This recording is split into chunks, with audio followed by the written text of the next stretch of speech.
तो आज हमारे सामने एक बड़ा ही दिलचस्प स्रोत है। जी। ये लक्ष्मी नारायण की कृपा पाने के कुछ सरल उपायों पर है। हाँ ऐसा लगता है। और इसमें एक खास साप्ताहिक अभ्यास का भी जिक्र है। हाँ बिल्कुल, इसी साप्ताहिक अभ्यास को हम आज थोड़ा समझने की कोशिश करेंगे। सही। तो स्रोत कहता है कि हर शुक्रवार को एक खास अनुष्ठान करना चाहिए। देखते हैं क्या है ये। सबसे पहले तो एक साफ सुथरी जगह पर श्री लक्ष्मी और श्री नारायण मतलब विष्णु जी इनकी तस्वीर या मूर्ति स्थापित करें। हाँ, ये तो पहला कदम हुआ। और फिर उन्हें पीले और लाल फूल चढ़ाने हैं और भोग में शायद खीर या कोई मिठाई। जी ये तो पूजा की कह सकते हैं तैयारी हो गई। जी। और यहीं पर एक ध्यान देने वाली बात आती है। स्रोत एक खास मंत्र बताता है, ओम श्री लक्ष्मी नारायणाय नमः। अच्छा। और इसका जाप करने को कहा गया है कम से कम 108 बार।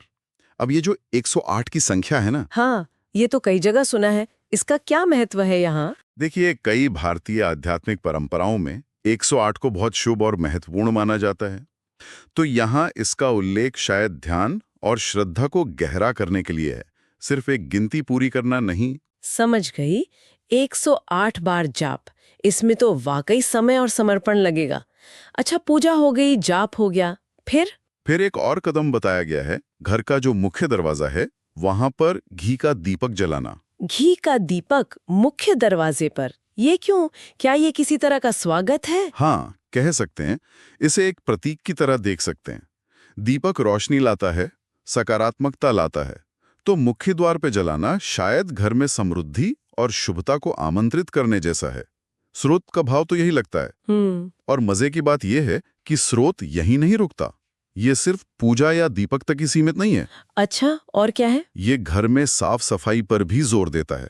खासकर रसोई और मुख्य दरवाजे के आसपास का जो एरिया है वो साफ रखने को कहा गया है। तो मतलब पूजा पाठ के साथ साथ अपने रहने की जगह को भी ठीक रखना है। ये तो एक तरह से बाहरी और भीतरी शुद्धता को जोड़ने जैसा हुआ। बिल्कुल।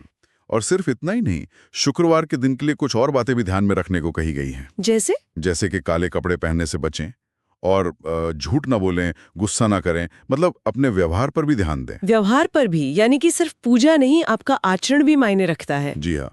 और इसके साथ एक और बहुत महत्वपूर्ण बात जोड़ी है, किसी जरूरतमंद को अन्न या कपड़ों का दान करें। दान भी, तो ये पूरा पैकेज है।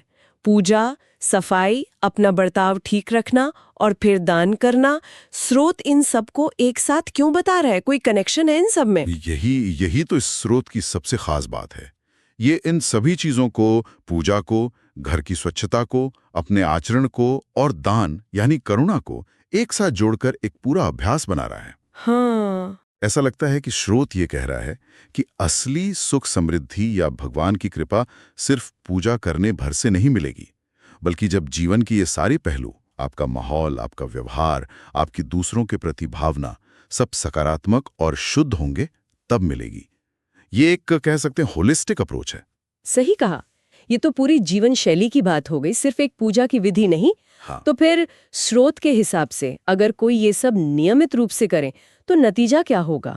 स्रोत कहता है कि अगर इस पूरे नियम का पालन, मतलब शुक्रवार की पूजा, मंत्र जाप, दीपक, सफाई, अच्छा व्यवहार और दान नियमित रूप से और पूरी श्रद्धा से किया जाए, तो धीरे धीरे जीवन में सुख, शांति और समृद्धि आती है और लक्ष्मी नारायण की कृपा प्राप्त होती है।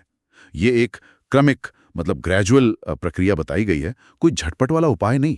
अच्छा, तो धीरे धीरे असर होता है। हाँ। तो अगर हम संक्षेप में देखें तो इस स्रोत ने हमें शुक्रवार की एक विशेष पूजा विधि बताई जिसमें फूल, भोग, मंत्र जाप शामिल हैं। जी। फिर मुख्य दरवाजे पर दीपक जलाना, घर साफ रखना, अपने व्यवहार पर ध्यान देना, झूठ, गुस्से से बचना और दान करना, ये सब मिलकर एक उपाय बनता है। हाँ बिल्कुल। और ये सोचने वाली बात है कि स्रोत कैसे इन बाहरी कामों को, जैसे दीपक जलाना या दान देना, आंतरिक शांति और लक्ष्मी नारायण की कृपा से सीधे सीधे जोड़ रहा है। सही। ये सोचने पे मजबूर करता है कि स्रोत के अनुसार ये कर्म कांड और नैतिक व्यवहार मिलकर आखिर कैसे वो आध्यात्मिक लाभ पैदा करते होंगे जिनकी बात की जा रही है। बिल्कुल। और यहीं पर शायद हमारे आज के श्रोताओं के लिए एक विचारणीय प्रश्न भी उठता है कि इस तरह का जो एक नियमित साप्ताहिक अभ्यास है जिसमें इतनी सारी चीजें शामिल हैं, पूजा से लेकर दान तक, ये व्यक्ति की सोच और रोजमर्रा की जिंदगी पर बताए गए आध्यात्मिक फायदों के अलावा और क्या मनोवैज्ञानिक या व्यावहारिक असर डाल सकता है।